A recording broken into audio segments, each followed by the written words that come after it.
Keling, sizlarga zo'rdan havosi obzor qilib beraman. Amerikanskiy stilli uyimiz Mirzo Ulug'bek tumanida joylashgan. Eshigidan kirishingiz bilan podval qismi. Chap tomonda kotelning, baksiy kotelli qo'yilgan. Yonida sanuzel va bitta mashinali garaj bor. Katta shkaf o'rnatilgan va katta xona qoldirilgan. Xohlasangiz kinoteatr qilib qo'ysangiz bo'ladi. Uyimiz juda ham sifatli qilib qurilgan.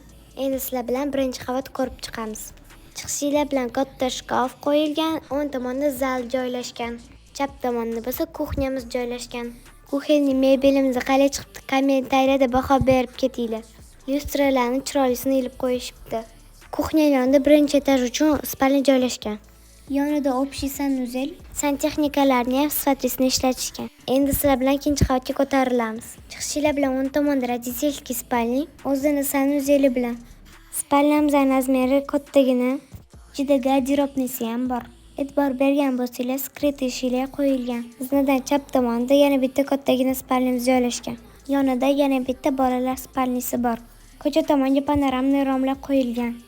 Yonida общий sanuzel joylashgan. Chiroyli Xitoy kafellardan terishibdi. Endi sizlar bilan terrasa qismini ko'rib chiqamiz. Terrasamizda letniy kuxnya qilishibdi. Yoniga tapchan qilib qo'ysalar ham bo'ladi. Terrasadan chiroyli tog'li ko'rinib turadi. Pastda nomer qoldiramiz. Telefon qilib ma'lumot olishingiz mumkin.